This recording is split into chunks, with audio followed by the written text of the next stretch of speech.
You are watching Rarely Reserved, a Star Wars Shatterpoint podcast. I am Charles, also known as Omnus, and Sin is back. Back again. Sin is back. Tell a friend. Yes, guess who's back? It is me. I was hoping to be a little more well rested, given I just had a break, but other plans were enacted. Well, I just assumed you were so hyped to record again and be able to talk to all of the lovely community and be able to like have your voice hit the War Council again. By the way, shout out to our awesome War Council, you know, Lex and Dylan and Pure and Kevin and Josh, who's been talking Thrawn with me as well. Love our War Council, and I'm sure you have missed them all greatly. Yes, I do. And I especially think of Josh all the time because there's a guy at one of our events whose name is almost Thrawn. And so every time I see him, I think of Thrawn and then I think of Josh. So I'm like, I miss that guy. And so in your honor of coming back, I got a new hoodie, which is one of your favorite characters, Sabine Wren. I think you probably love her because of the awesome hair. She often has purple or pink hair. So vibes, I just wanted you to know, cool hoodie in your honor. Why thank you. I all of us pink-haired people really do have to stick together and join forces for the greater good. Well, and there's definitely no me trying to encourage you and your love of specific Mandalorian characters. Like having a purple-haired also Mando definitely fits into the whole vibe. Like Sabine is kind of the mascot of the show, if you want to be honest. Like it hits both of our loves. I mean, at the very least, I can dig the art. Fair. But Sabine is not going to be on our puck this week. She needs to be on the puck at some point. But this week, in your honor as well, I was thinking about cool ass droids. And so I wanted to start things off with R2-D2 being on our puck, which I'm kind of surprised that he's never been on a bounty puck.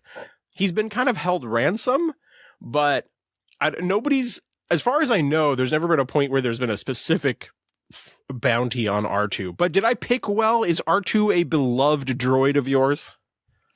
R2 is a beloved droid. I mean, he's that guy, really. There's so much personality in his his little body. And so like another one of the examples of like Star Wars noises that you immediately know, like R2 sounds are so recognizable. Yeah, 100%. I think it's funny that if you go back to our classic droids, right? R2, one of the best droids in all of Star Wars. C-3PO, one of the worst droids in all of Star Wars. Yeah, it's like he is better as a result. It's like if you put an awful thing next to a wonderful thing, and the wonderful thing looks better as a result. Because I would want to say like, oh, they're like the odd couple or something. Like one of them, they're bickering or whatever, and it's like, no, he's just annoying. Yeah, I feel that. But R2 is in some ways like he's like an archivist of the whole Skywalker legacy, right? Just his involvement from so early on in the story, and he kind of gets to go all the way through it. And I just imagine by the time he's dealing with like Rey and Kylo and Poe and stuff, he's like, how many fucking times do I got to go through it with these nerds? Like, come on, a droid can only handle so much. Yeah, he's like, I've seen this story before. No one listens to me. I know what's happening. He does. He knows what's happening. Yeah, I imagine there's a point like in Force Awakens where he's like, another Death Star. Another Death Star. How, like, in some ways, he's kind of the voice of the audience. Yeah, I never thought about that. He's the most, like, third party presence of like knowing what's going on more than the characters know what's going on. Yeah, I'm definitely with you there. Now I'm kind of thinking about like, what do I want? I was like, neither of the R2s in Shatterpoint really jump out at me as characters that I want to play a whole ton. Like, I have played Lando and R2 a couple of times in the last 2 weeks. I actually put them on the table again. I haven't played the C-3PO and R2 that comes with the Ewoks, but if I go back to my Wizards of the Coast Star Wars minis days, R2, like the Republic R2 with like rocket boosters and shit, was like an every list character, and he was in everything. So there's certainly a part of me that wants R2 to be a really featured character. But you as a droid lover, is that a thing that you would want? Or is that you're like, how would they do a secondary just R2 or something like that? I yeah, I don't know how they would manage that. I think my version of Wizards of the Coast background would be playing Lego Star Wars all the time growing up. And this might be super niche, but like the sound that once he gets his little rocket feet that R2 makes when he like lifts off the ground and then puts down, like that's such a perfect noise. Yeah. There was just a lot of things done just like really well with R2 the whole way through. Such an iconic part of Star Wars. And, obviously they tried to recreate the love of R2 a great many times, right? You've got BB-8, you've got Chopper, you have, and all of a sudden the names of the droids from like KOTOR are slipping my mind. Yeah, I can't remember them off the top of my head, but like everything tries to have an R2-esque character in it that communicates in beeps and such. And that's just such a iconic part of Star Wars. Do you think it's an important thing to fit into new Star Wars content where you have to have that element, or do you think it's not important? Interesting. I don't think that it's healthy for the Star Wars like franchise as a whole to try to keep doing the same thing over and over again. I think it would benefit from like more fresh takes. Like it's a big universe. Like we can explore more of it. Like it doesn't take away from how cool R2 was to just like be like, okay, R2 had his time. He rocked it. Like it's okay for us to move on and have other cool, characters and arcs. Yeah, that makes sense. Like, be willing to, explore things. Not everything has to have a Chewbacca. Not everything has to have an R2. Not everything has to have your, plucky young Jedi. Feel free to explore other paths. So I think I'm with you there. Do you have any other R2 thoughts before we move on to what we've been up to? No, let's move on. All right. Well, I wanted to let you kind of talk first. I know you've been on vacations. You haven't gotten a ton of games, but we at least played a game together. But since that was, I think, your main game, I wanted to give you a chance to talk about it. Do you have any highlights? Do you have any hypes or gripes? How did you feel about your last Shatterpoint game? I definitely enjoyed it. I think since I had taken a little bit of a hiatus, there was a little bit of like, man, there was like kind of a double sense of suspense for me because it was like, not only is this my first game back in a while, it's in a format that's unusual. And then also I have Donovan and you watching what I'm doing. And it felt like that one meme where the guy's like holding the chess piece and the other one goes, hmm? No. As I there was absolutely, you guys were absolutely All the not judging. You guys were absolutely not pressuring me in the slightest. It was all internal, but I was like, man, I should have like, I don't know. I don't even know what I would have done to prepare myself, but it was still a fun game, and I did like how down to the end of the game it was. Like it didn't feel like it was decided super early or anything. It was kind of by the end of the round that we were like, okay, it's over now, but it was not over, at the start. And I liked our list. I got to play a couple models I've never used. I do wish I had got to see more of, gosh, who's the droid? IG-88. I do wish I got to see more of IG-88. It just so happened that with how our game panned out, he kind of got obliterated very early, and then ended up spending the whole time kind of being obliterated, which was a suck for him. But so there's a couple characters I wanted to see more of, and I liked it, and it was fun to see. Donovan is talks through what he's thinking, and so it's like I get like a real time, announcing of like what's happening in his brain, which is cool, because I'm like, okay, I never would have thought those things.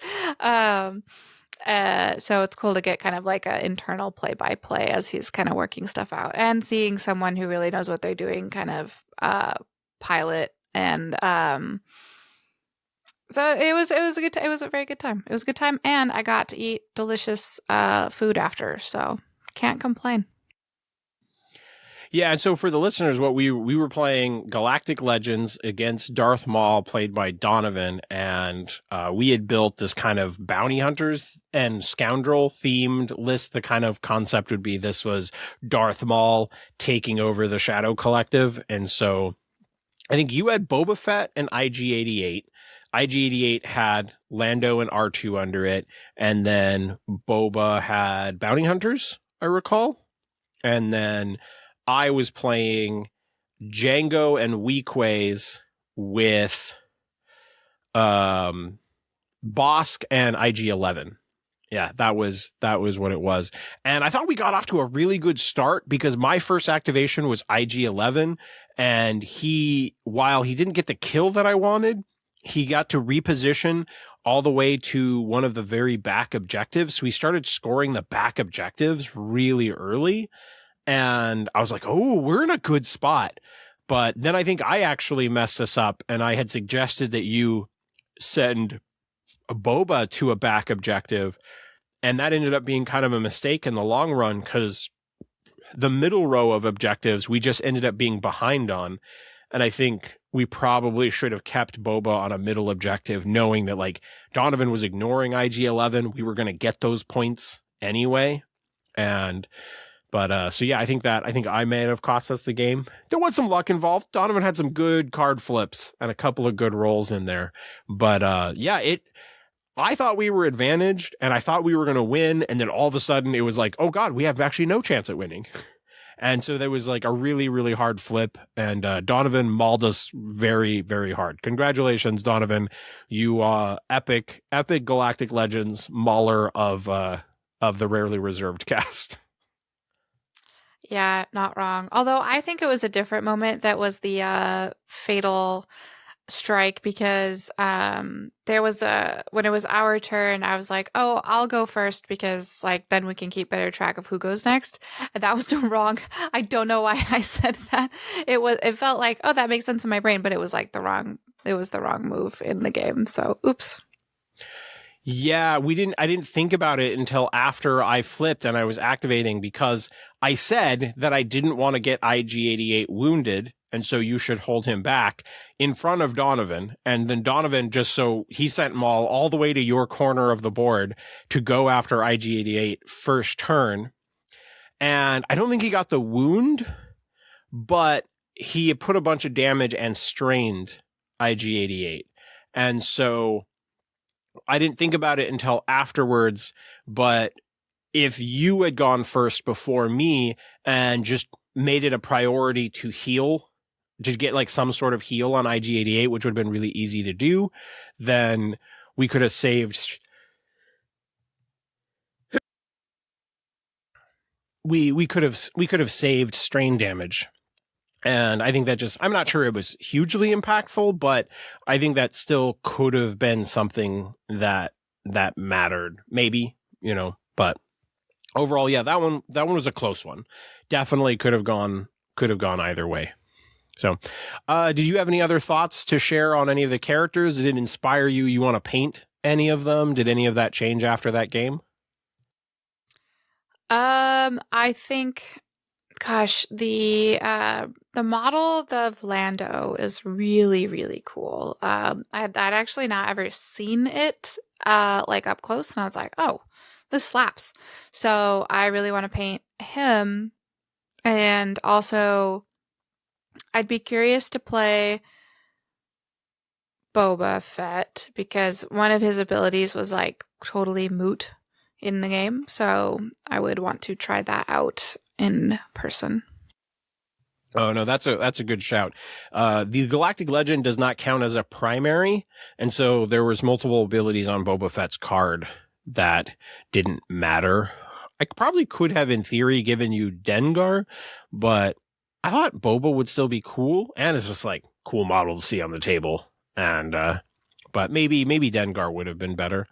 But yeah, I definitely think you should try out some Boba Fett, and I do agree the Lando model is sharp. And I was actually just thinking about how cool the costume was while I was painting the model, where like all of the subtle detail and these model, like when you have something from an artistic perspective, and I'm not going to claim to be on sin levels of art knowledge, but someone who has worked on costumes and like high end garb and such, just thinking about how well they designed his look when you have a whole bunch of different shades of brown, you have bronzes and golds, and like how you strike that perfect balance, I think is something that you should be, we in general should be giving Star Wars a lot of credit for how well they pull this off sometimes when they are kind of sticking to kind of a rough pool of shades, but like how good it looks. And it was something I was really thinking about while I was painting the model. So I'm glad you mentioned that. Yeah, it's a very interesting outfit because it's like on the one hand, it's like in context of Star Wars and how everyone is looks and dresses interestingly, it's completely pass overable, but it's also completely draws you in. So yeah, it's very unique and cool. Yeah.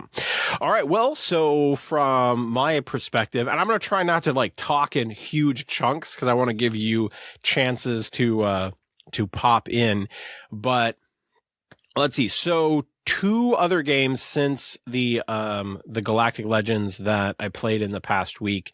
Both of these are recorded and going to be up on the channel, but I talked about it a little bit before, but when I got to the store, Oscar had out Han box and Cassian with Chewie. No, Chewie. Yeah, Chewie was in there. Oh, it was Callus under Cassian with Baze and Chirrut, and I was like, well, I had built a Rebel list, but since you're playing Rebels, I feel like I should play my Empire list, and we should go a little theme, and I should do Vader and Thrawn, and I will just say that I am really enjoying the Vader Thrawn combination, and it's making me enjoy Thrawn a lot. Vader's like identity, where it's like, hey, you get 3 more dice, but you take 2 damage, and Thrawn having a path, like a 5-step path that gets 4 heals and 3 shoves and like 6 damage, while it's not killing anyone. Man, does that just feel good where you're just like negating all of the downside of Vader dice, but like getting heals, and maybe Thrawn heals someone else who used Vader dice? I was having a lot of fun with that. And so definitely some Thrawn hype. I don't know if you've been thinking about Thrawn at all. Well, like I said, whether I like it or not, he's been on the brain because one of our regulars has a name that is almost Thrawn. And every time I see him, I'm like, Thrawn. And he's like, close. I'm like, no, you're Thrawn now, whether you like it or not. You should just shift and start calling him Most Thrawn, and just like not quite go the full name, but accept that you're making a step towards the full name.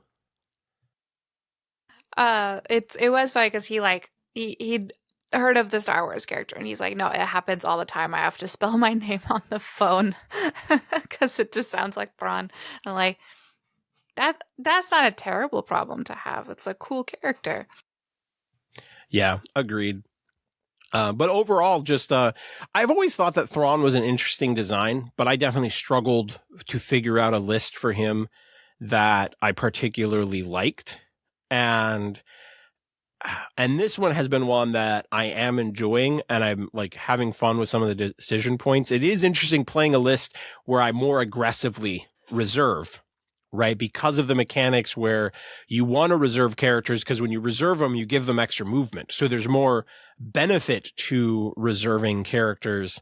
I like that quite a bit. And it's like, oh, okay, well, now if I'm putting them in reserve, but it's still something you got to think about, because I don't want to hit Vader too early or reserve and hit a battle tactic or something when I don't want to. So there's still really interesting decision points for me with that list. And I'm enjoying that it's a list that I don't immediately know how to solve it. It's something where I'm enjoying the mix of models. I have been playing Boba Fett in it, and that's a sculpt that I really like, but I'm not sure 100% that Boba's the right fit for that slot, but he is interesting for the list. And so I'm sure you definitely get the like, oh, I want to play the cool looking model. Yeah, I mean, I think everyone wants to play their cool looking models. I think for Thrawn, at the very least, he's kind of like, if I graduate at the top of my class, then I'll play Thrawn. I'm a D student. I'm not getting into Thrawn's class, but eventually. Yeah, overall pretty cool. I'm digging the list. There's the video's already up. So you can definitely watch that game. Even though it does have Cassian in it, I thought the matchup was still really fun. And so it just does get to feel like a very cool themed game, right? Vader and Thrawn versus Han and Cassian. And so if you look at the video and you're like, I don't want to watch a Cassian game, it was like not a Cassian dominated game. Like Empire got to do a lot of cool stuff. So if you're just like feeling some Empire vibes, I feel like this is a list that I'd love for other people to dig into, and maybe tell me if you figured out the perfect mix of characters. Cause I'm playing Stormtrooper Sergeant and Death Troopers and Boba Fett and ISB. And I do think I probably keep ISB. They've been overall solid, and I like the idea of playing a 1/4 cost secondary, but I'm just not sure that Boba's the right secondary. Stormtrooper Sergeant could possibly be Bosk. I am liking Stormtrooper Sergeant, but Death Troopers could be a lot of different things. So I think there's still room to evolve this list, but I think Thrawn, Vader, Jedi Hunter is probably a little underplayed. So I also got another game with Donovan, and this video won't be out until next week, but he brought something kind of weird where he was playing Hondo and CAD. And so I was definitely like, all right, I'm going to try to match your level of weirdness. Have you thought about CAD at all, Sin? Because he's a character that I definitely need to paint in the near future. I mean, he's a beloved character, but I'm just interested in playing the Kondo list. I'm gonna. That sounds hilarious. The Kondo, or Kando. I don't know. Yeah, it was like, all right, you're embracing the spice. I'm going to try to embrace the spice too. Now, the weird thing is my spice was actually playing 2 boxes exactly as is, which is something I almost never do. And so I ended up playing the Luke Skywalker box as is, and I ended up playing the Jin box as is.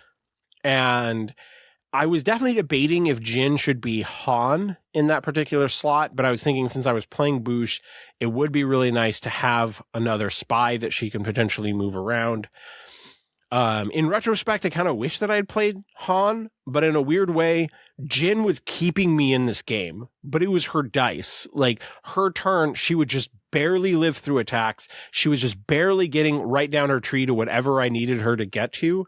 And so it was weird. Like, it's just such a weird mindset, right? To be like, I think it was a mistake to bring this specific character, but at the same time, that character is probably the only reason I didn't get actively obliterated. Hey, 2 things can be true at the same time. Yeah, so it was fun. I don't want to spoil the video too much because it's not out yet, but it'll come out like the day after this video comes out. But I wish that I'd done a little bit more with Luke. There was a turn where I was resolving a Shatterpoint, and I think it actually should have Shatterpointed Luke, but I just wasn't used to playing him, and I didn't think about it until I had moved other models. And I was like, oh man, actually, I think Luke would have been a really good play here. So I was a little sad about that.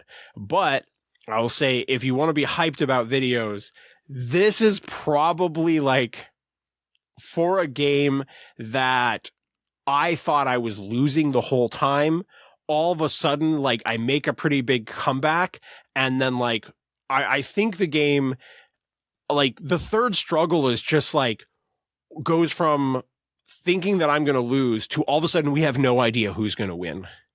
And so for, like, kind of a weird matchup, and you get to see Hondo do a lot of cool things, because Donovan's really good with Hondo. He's played Hondo a lot, and so he is quite good with Hondo, and he does great Cad Bane actions too. And yeah, I just, I felt on my back foot the whole time. And then all of a sudden, when the third struggle was actually close, I was like, holy shit, who's going to win this? And it was a very weird, revitalizing. So yeah, I mean, who doesn't like close games, right? Yeah, I'm also interested just because I have played against the Luke exactly once, and it was at Evergreen, and the terrain that we played on made it such that Luke was Luke was stuck in a corner the whole time, like literally stuck, because he kept trying to get up and then just getting pushed off, and then he would like spend all his movement climbing up and then just get pushed off. So I have no idea kind of how that character's grind, because he just ended up in this weird position that whole game. So I'm like, I'm intrigued. I'm intrigued. Plus, I like both Hondo and Cad. Yeah, I don't think this video does Luke justice. I mean, he had more of a passive impact on the game. There was multiple times where his bubble of like pin immunity and stuff actively mattered, and like just being a character that people didn't really want to shoot at also mattered. But if you're going into the game going like, man, I want to see Luke do cool shit, it's just not quite that sort of game. So I definitely want to play him again and try to have like a really good Luke experience game. But overall, I thought the list was actually fairly interesting. And so if somebody does want to play Luke, I think the Luke box and the Jin box could be like a cool starting place.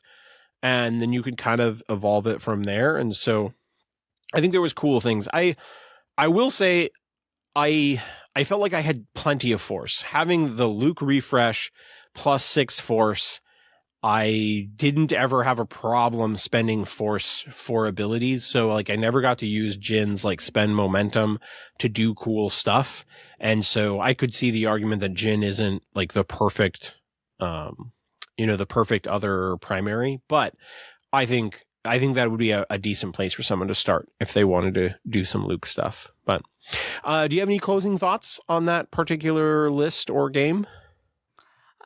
Excited to watch. I always love watching any games that Donovan is in. He's such a great player. Yeah, Donovan, fantastic player, always keeping me on my feet, and I'm always trying to like steal victories from him from the jaws of defeat. I've had a few comeback wins against him over the course of all of our games, but yeah, Donovan's awesome. So let's switch over to our main topic now.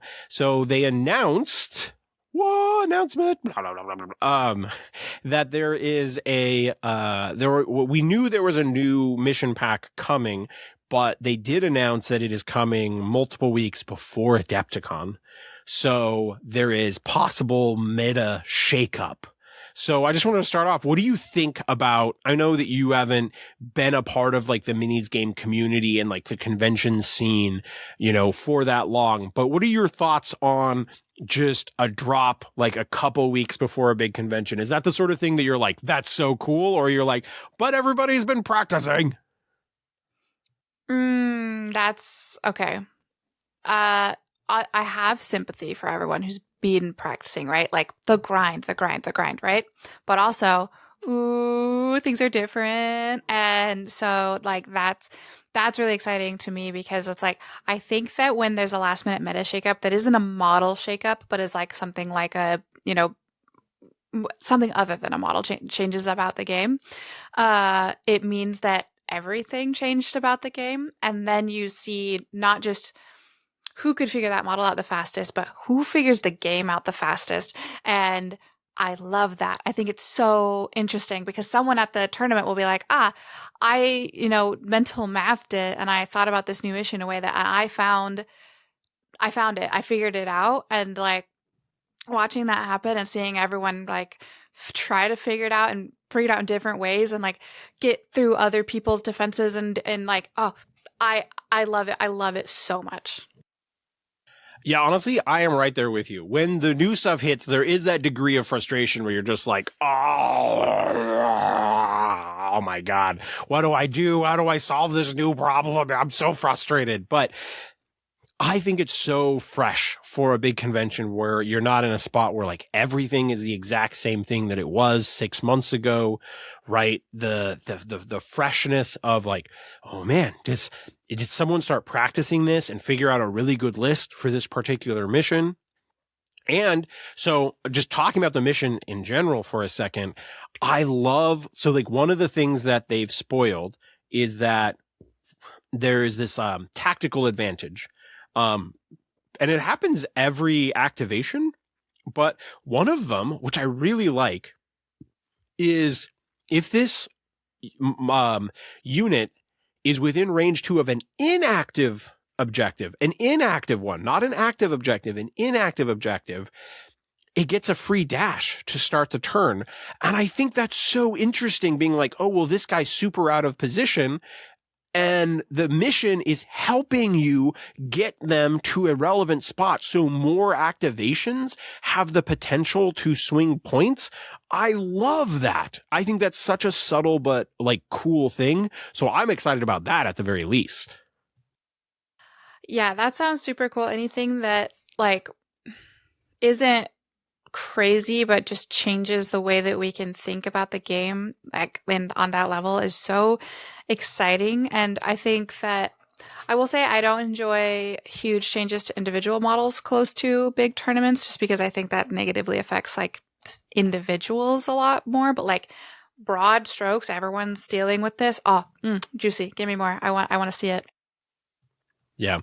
And like my goal is to record games at Adepticon. So now I'm like probably one of my first priorities, right, is probably going to be to see if I can catch games where someone's using the new mission. So even if it's a classic matchup, right, and we have like a Boss Cassian matchup or something, but I get to see them play it out on the new mission, right, that could make a video that would otherwise feel very like, oh, we've seen this matchup a million times, be like, well, how does this matchup play on this particular setup? And so I'm excited about it from that aspect as well as a content creator, like anything that spices things up. And so you have been kind of a regular enjoyer of YouTube, even like before you were doing podcasting stuff, you were watching a bunch of 40K videos and stuff.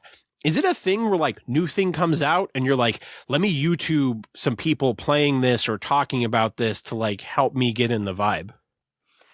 Oh, as soon as the new thing comes out, like I watch like multiple different videos of my favorite people discussing the thing before it comes out, and then I watch videos of people doing the thing as it comes out, and then I'll watch videos of really good people doing the thing, and then tournament people doing the thing. It'll take, like you said, it'll take something that feels stale and like spin it on its head. And so I love it, and I'm really excited to see it. And also, the more I was thinking, since all I get to do with Shatterpoint lately seems like to think about it. The different, like the, oh my gosh, the missions, sorry, that word just escaped me. The different missions feel almost like they have their own personality, and like they have like collective mindset that can be ascribed to each of them, right? And so this is like the new girl on campus, new guy on campus, like all the attention, everyone's trying to figure them out. Like, what clique are they going to fit into? You're like, oh, I just love it. I think that's such a funny comparison to like, oh, like there's a new hot kid in class, right? And everyone's like, well, I gotta meet George. And, you know, whereas the new mission is kind of like everybody's like, well, we got like, I want to play this. And it's funny that you just mentioned how much the mission shakes things up. Because I have noticed with myself as I'm been, to be entirely, we were just talking about this on the Patreon Discord for Rarely Reserved. But all of a sudden I was listening to a podcast and people were talking a bunch about Cassian and Boss. And it was like almost awkward for me listening to it because I was just like, I've barely thought about these characters in the last few months because we have been in such a mode of, all right, well, there's no new models for a little bit. Let's just explore. Let's try a whole bunch of different lists and see how things are going. And that's been so much fun. Honestly, the last few months of playing Shatterpoint, which is so weird because you have been able to play so little Shatterpoint in the last few months because of your injury. Whereas I've been in this, like, I have new weird lists every single week, and I've had so much fun playing Shatterpoint the last 2 to 3 months. So it's such a polar opposite experience at the moment. But for anyone who is like a little like bored with the current meta, man, if you and your play group just kind of admit like, hey, let's take a little bit of time and experiment. Now, mind you, you might be past that window. Where now Adepticon's getting a little too close, and so you got to switch into Adepticon practice mode. But I loved taking October, November, December, and just kind of being like, man, let's test all sorts of weird lists and just see what we find. It's been so much fun. But my point of this story is when I'm trying new lists, I lean towards playing shifting priorities more often. Because I'm just like, you know what? I don't want to play a really weird mission while I'm playing this list that I've never played before. I'm like, give me the basics, right? And so I played a lot of shifting priorities. And then you like every once in a while, you like toss in sabotage for like a little bit of a mix up. But then I hadn't played Never Tell Me the Odds in probably a couple of months at least. And this last game, it's in the video that was up before this is out. So this video is already totally up. But Oscar and I were playing and he hadn't picked a mission. And I was like, I think I'm bringing shifting, but I think you're probably better at Never Tell Me the Odds than I am. So if you win priority, why don't we should treat, that, Never Tell Me the Odds is your mission. And he won priority. So I was playing on Never Tell Me the Odds and it was surprising how different it felt. And I was like, man, I haven't played this mission in a hot minute. And I was surprised how just different it felt. I forgot that difference. So I really like that you kind of brought that up, and just how much there's that bit of shift, bit of difference. Yeah, and the fact that it will kind of get its clutches into the whole of the game, I really like. And I always like, even at LVO, like, I don't remember who said it to me, but like, it made me think of, they're like, man, I would have won that game if it had not been on X mission. And I was like, I don't think I've ever thought like strongly about a game and been like, I just needed a different mission. But then that made me start thinking about games that way. And I'm like, oh, I've really been underestimating how much the mission affects things, and just be like, oh, if we're playing shifting, it's an even playing field. No, it's not. Well, yeah, I mean, we both come from Marvel Crisis Protocol to a certain degree, and you, again, also have control over which mission you're playing, and both sides get a priority role and impact. But in that, it's like, it skews it much more significantly. And so by comparison, you come from that and you play Shatterpoint, and you're like, oh, you get like a little bit of an advantage, but you don't. It seems so much more mitigated that I don't think about it as much, but you're totally right in that, like, it still definitely matters. And when I play it, like when I was busting out Veers for casual games, and I was like, hey, I have a huge advantage on shifting priorities. And so we should definitely play that if you win priority, that you get to pick a specific, even if you were going to bring shifting priorities anyway, I think you should force me to play on a different mission. And so just to do that just for, some variety's sake, but I don't feel like that many of my lists have that kind of stark difference, but honestly, there still is that difference. And so figuring out which mission is right for your list is still a really fundamental part of Shatterpoint. Yeah, and this is either something that you like people have agreed upon a long time ago, or I'm about to have a legendary hot take, but like I feel like the missions should come in not fast, but come in seasons, basically. Like I don't think they should just keep adding missions and then every single mission should be available at all times. I think it should be like every couple years we like one of them drops off and now we have missions 2 through 6 are available at tournaments, and then it's, you know, another one drops off, and it keeps like maybe shifting stays forever. That's just like baseline. But then it like the rest of them start being like moved through rotation, basically. I think that that would be a really awesome way to like keep the game feeling fresh without like mentally just weighing every single thing down. But like keeping things moving, keeping I don't know. I think that would be ideal for me, at least. It's like I don't want to have to worry about how this list would play on that many different missions. So the only part I was going to disagree with you on, you ended up correcting anyway. I was going to say, I think shifting should always stay because it's the core set mission, and I do think it's just such a standard good mission. But you ended up saying that anyway, so I totally agree. And I don't think you're making a weird request because AMG is doing that now with Marvel Crisis Protocol, where there is a distinct rotation, and they even have it planned into the year where there's a specific pack of missions that comes out each year. And then at the point that it comes out, I think they shuffle which ones are legal in like the standard format. And so, few go out. So you have new ones coming in, old, some going out, where even there might be slight variations on existing ones. Now, I'm only explaining this for the listener just to go like, hey, this is kind of a baseline of some things we already know that Atomic Mass Games likes to do. Now, I don't think you can directly carry over that to Shatterpoint because it's not nearly as many missions. It's not, it's decided a little bit differently, but I think you're right where, if all of a sudden the next mission comes out and they were like, and we're rotating out, never tell me the odds for a year. I'm totally cool with that, to be honest. I think they might need 1 or 2 more past it because I think 5 might be the kind of the sweet spot where you should know how your list plays on 5. But I think at the point where they start adding the 6th, that's where I'm probably ready to go, hey, yeah, let's rotate one out for a year. And then you can kind of fine tune. And then they could also down the road, if they go, never tell me the odds needs a slight tweak. When they want to bring it back, they could actually do a new improved version of it that fixes its errors. And then I know a lot of people struggle with first contact.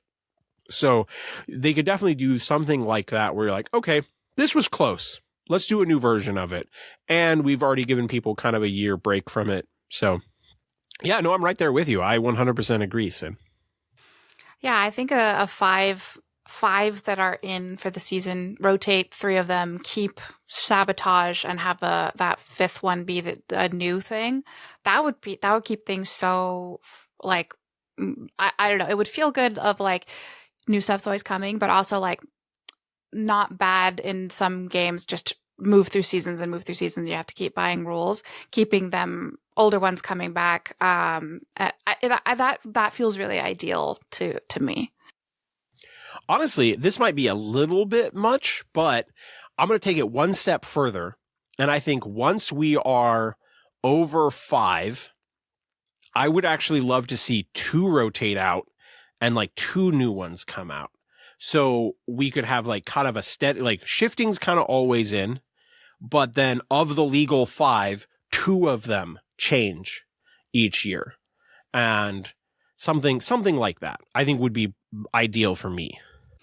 I would totally love a like spring and fall, basically, of a new one in the spring and a new one in the fall. I feel like that would keep things like pretty. I mean, it might feel like a lot in a way, but if it was only one that was changing and one that was leaving, I feel like that would be kind of. It would stagger it to me. It would stagger it in a way where you weren't like, guys, you have to learn 2 new ones right now. It'd be like, all right, I'm learning this new one in the spring, there will be a new one in the fall. Like, I feel like that if we're gonna do 2 new ones rather than 1 new one, I would like them to be staggered throughout through the year. See, so I will at least push back slightly on that as a player who still fundamentally likes the tournament season. I like a year of like, this is kind of the set. So there's this awkwardness for people who travel to conventions to play in tournaments where you are a little bit controlled by your own personal life schedule and that sort of thing. And if all of a sudden you're like, well, I can do this particular GT or this particular tournament, but then all of a sudden it's right after a new mission comes out and like things rotate, like that can be a totally awkward experience where you're like, oh, I have to, like, the one that I can do is in an awkward window. And so I do just kind of like the year to be kind of a competitive season. So it doesn't matter when your local convention is scheduled or when your favorite convention is scheduled, that you can kind of plan accordingly. But I get why you would want the split. I'm just kind of thinking as like from a travel perspective, it's weird how little control you have. There's already the chaos if you're like, I think I have a great list. And then all of a sudden a new box drops and the meta changes totally right before your convention. Yeah, that makes sense. I don't disagree with that at all. Although one thing that I think would be kind of fun, would be so other games do a kind of a version of this where they have it's not, sometimes it's tournament legal, sometimes it's not, but they'll have like a end of year celebratory twist on something, and it's like not something you buy, it's just a free download, but like I think that would be super cool if we're going to do 2 missions at the start. We're going to do 2 missions at the start of the year. We keep it the same for the competitiveness. At the end of the year, when there's that lull, we get like the twist, basically. Doesn't affect tournaments. Competitive players can completely ignore it. But all of us who are going through like that slow churn of like, there's no tournaments, really going through like usually Christmas or like really Thanksgiving through, January. It's like, oh, this is our like kind of fun button, because like usually at the end of the tournament year things feel solved or whatever, so like having like a little twist to something that they throw in just for funsies. I like it when other games do that, because it's like, hey, if you're competitive, ignore it, but if you're not and you're just looking for something fun to do with your buddies, here's your like early present of, hey, like fun thing. So one, I like that just in concept in general. I think the timing of like dropping Galactic Legends late in the year as a thing for people to mess with in that lull time period through Christmas, also smart and kind of fits what you're talking about. So I'm going to take it like one notch further and embrace what you're doing. What if they drop, so okay, I know what I want to say, and I'm just thinking about like the best way of expressing it. What if they dropped alternate mission cards for a particular mission where you could customize the mission deck a little bit, where you get to like remove one mission card and there's a couple of other cards that you could insert in, like say, I like Never Tell Me the Odds, but the X shape is crazy. And I don't like the X shape in the first struggle. And so there's one other card that you could rotate in. And so you're like, I know, and you probably, this is still all public information, but something, whether this is like totally legal in a tournament format sense, but just like a little ability to customize these decks where you're like, I'm doing this. So it's just a little bit different than everyone's expectations, right? Like shifting priorities, the middle objective is never active in Struggle 2. But what if there was an alternate card that you could choose to put in? And so there is a middle objective active in shifting priorities. Just add that like little bit of like spice, I love it. I think that if we get to Thanksgiving-ish time period and there isn't a galactic legend type thing on the horizon, we should put our heads together with the best of us and make our own little end of year twist cards or something of like that we just share with people and be like, hey, are you bored? Here's our here's our silly little game on top of the game. Like that would be like that'd be a fun activity in and of itself. Well, I mean, so this was not where I was expecting the episode to go, but honestly, I think this episode's been fantastic. I hope that doesn't come across as egotistical, but this was not actually the way I pitched this main topic going, but it has been a blast.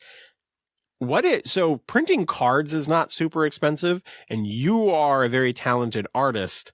What if as like part of like an end of the year plan that we did a rarely reserved mission? That could just be like, here's a special mission with a little bit of like our personal flair if you want something to just kind of shake things up in the off season. How would you feel about us designing something like that? Every single card is named after a war council member and has something and specific to them in it. Like, the ideas are flowing. This is I'm ready. I'm ready now. Okay. And now I'm thinking, like, do we do a video of us, like, doing some of the core designs as well? And, like, what sort of shape that we want? But I love the idea of we name different cards after War Council members. So it's, I would have to look at, like, I don't know the names of the existing cards. And so I feel like I need to go kind of look at them, but we could be like, infiltrating Dylan's base, like the crash of Sarah Cruel's Starfighter. I think we could put some cool spins on it. I love the idea of including our War Council in the design of this. I also didn't expect this turn of events, but this is great. I love this idea. I think it would be such a fun little kind of little thing that we can add, even if AMG does do a Christmas thing or whatever end of year thing, but the more the merrier, as they say. Yeah, I'm on board with this. I hope this is a thing that people would potentially like. And I think, I'm not sure I want to wait until the end of next year now. I'm thinking, so last year, right, they did the character errata dropped in May for Shatterpoint. And so there was this kind of weird lull right after Adepticon where you had this time period, right, where you kind of know the errata is coming, but it's not ready yet. I don't know if they'll do that, but maybe we kind of tentatively plan where we try to like drop a rarely reserved mission, like around, like right after Adepticon as like a thing for people to fuck around with afterwards.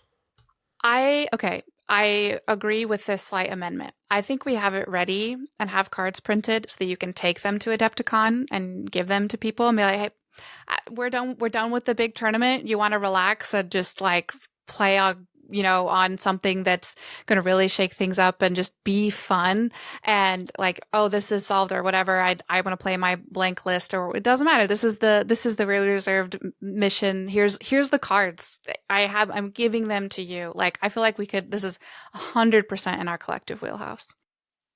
Okay, let me like add one more layer to it.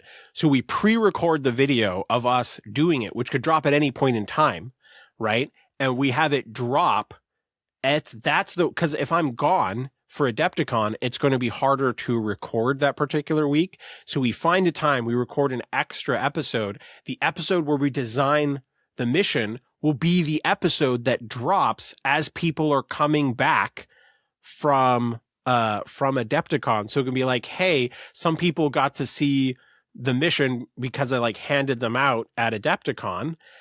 And you can listen to like how the mission was designed on your way back. I think we're locked into this idea. I don't think we have a choice anymore. All right. I love this. So I'll have to think. So I'm going to throw one idea for you about this about this mission. I'm kind of like, and you, I haven't thought about this very much. This is only hit, like, this conversation only happened, like, this was not prepared at all. And so I'm kind of thinking that I want like even more variety in the layout between the cards. Like maybe you even have to like move tokens. Do you think that's too extreme? But like, just hypothetically, like you have 3, struggle 1 cards. Would you want them to be all the same layout, or are you open to like different layouts for each card? I'm open to 4 struggle cards. I don't even think there's sky's the limit. Like where this is, in my mind at least, this is the palette cleanser mission of like, hey, all bets are off right now. Like this is just like it could be anything. Like it's meant to shake up, the lists and everything. You don't know. You're like, oh, I know this into all the missions. You don't know it into this mission, and this mission's weird. So, no, like bring it on. We'll figure it out. It'll be great. It'll be weird. All right. I think what we will battle on is like, I'm very much like pull from some of the existing mechanics and such to try to create kind of like a baseline. Like I would struggle with making a mission that's like too out there where it's like, does this still feel like Shatterpoint? Whereas I have a feeling you would probably push a little bit more into the like, let's go extreme. So it'll be interesting to see how we dial that into the middle ground. No middle ground. Here's my I just keep adding to it. Next pitch. No middle ground. The rarely reserved mission deck, Sin Edition, Omnus Edition. One of these is functionally playable and the other one's a chaotic mess. You decide. Okay, so are we now committed? We're making 2 missions so that we can like embrace your chaos and my like, I want to make a competitive mission, right? Where like, I want to make one that's like, hey, here's what I think is like actually like a really cool, viable mission that like enjoy the strategy of it. And we also do one that's like batshit fucking chaos. I actually think what would be great is we do yours. We do like, this is a legitimate mission that you like, it's new, it's fresh, it's everything you could hope and dream for. And maybe instead of a whole different one that's mine, there's sin cards that you can slip into it for maximum chaos. And that's what you can do if you're feeling a little silly goofy. Like they don't have to be 2 completely separate mission decks. We just have the sensational sin cards that make it a little spicy. We could also do it where like we design the mission, and you can decide whether you're playing the Omnus version or the Sin version, and like the ability that's on the bottom of each card. Like I might have something where I'm like, I want like a solid tactical experience, but you can choose to be like, we're playing the Sin version, and then there's a Sin ability on the card that's crazier. So we're like same layout, but there's Omnus ability or Sin ability. What do you think about that? That actually sounds really fun. So it's the same cards. It's just like you flip it over and then like you got to decide right now what are we that sounds really fun. It also keeps it logistically easier because it's the same physical cards. And then it could go crazy with the flavor text. The mind is churning. I'm like I can visualize this so well. There's like the Omnus red, and then below it like the Sin pink of like, do you want to be real, or do you want to be really crazy? Yeah. So the thing that I'm always careful of is you are the artist of the show 100%. Most of the shit that I do for like the YouTube art and stuff is such like basic copy. Like I do most of the shit on my phone with like some basic eraser apps and shit where I'm like, hey, I can slap this thing down. Don't look too closely at this stuff because it's not perfectly centered. You know, you're the real artist, so I don't want to volunteer you for too much. But it sounds like you're kind of on board for us designing this. So, you know, maybe over the next, because I know you're still injured, but maybe this could be a little project for you that you can do where you start getting the base. Can you like make the base outline of the basic card art for the mission and have that ready so that like when we're ready to do it, that's kind of already in place? Yeah, this is actually something that like would be mostly just laptop work, and that's something I can do because it doesn't require the use of my shoulder. So I'm actually really excited about this. This is a Shatterpoint thing that I can do, and I won't hurt myself trying to do it. Oh, this is so great! This is so great. Yeah, definitely. So just to tell the listeners, like what I actually thought we were going to do for the episode was that Sin and I were going to talk about what we would want out of a new mission. Like, what do we want to bring to the game? And like, that was the actual topic that I had picked. But then we were just kind of like vibing on like what the organized play season and stuff should be. And then we came up with this like weird Patreon support idea. And yeah, I'm all for, handing things out at Adepticon. And so having a rarely reserved mission, that sounds so cool. I would love to be handing that out at Adepticon. So I'm hyped as hell. Oh yeah, this is so great. And then I'm so excited. And then we'll get to play test it. And I'm probably by the time we get to play testing it, my arm will be good enough that we can I can actually participate in play tests and like and I love design stuff. Like obviously, but like that just sounds so fun to me. I definitely will not be any sort of strain on me to make some fun stuff. And obviously, I just adore like AMG and their game. And so if this is a way that I can like, you know, emulate the greats and help add to something I just really enjoy and something that probably they would not do. Just time constraints and they're the big dog. They gotta keep a serious face, but we do not. Yeah. So I'm excited about this, and because we're always looking for like little weird things we can do with the Patreon bonus episodes, we could have our first playtest of it be a bonus episode where you and I playtest the mission, and we talk about like some of our first initial thoughts as we're like exploring. We go, oh, this idea was great. This idea was bad. That did not work. I love that. I also love the concept of we closer to when we're ready and done, we do we release our knowledge and cards upon a couple of or maybe all of the war council members, and then maybe interview them about the mission and get their thoughts, get those ideas, and that would also be super fun. There's just so many fun things we could do with this idea. I'm so excited.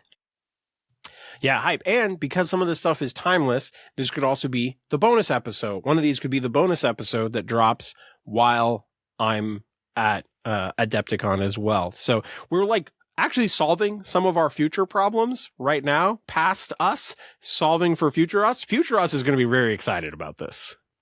Future me usually curses past me's name. So I'm like winning 2026, best year, for this stuff. All right. Well, I'm hyped about all of this. And so we're wrapping up multiple things with this right now, because this is kind of the wrap for season 1, and it's the wrap of this specific episode. But I just wanted to start off by saying, like, thank you to everybody who has kind of like been here with us as we kind of figure out what we want the vibe of Rarely Reserved to be, because we just definitely didn't know for sure, right, when we started the project. And so I'm really enjoying everyone who's been along for this ride of like us just figuring out what we want this show to be like. And now I think we kind of know, and I think we'll still evolve a bit, but I think we know what we're going for. And so we're going to start season 2 next week and have a good opener that's like, hey, this is us. So thank you for this journey. Do you have any like closing thoughts as we wrap the first season of Sin podcasting? I just I don't know.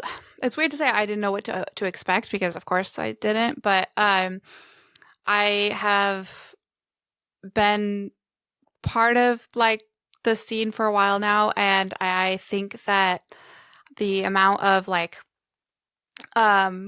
respect and appreciation that I've seen from everybody, and enjoyment is just amazing.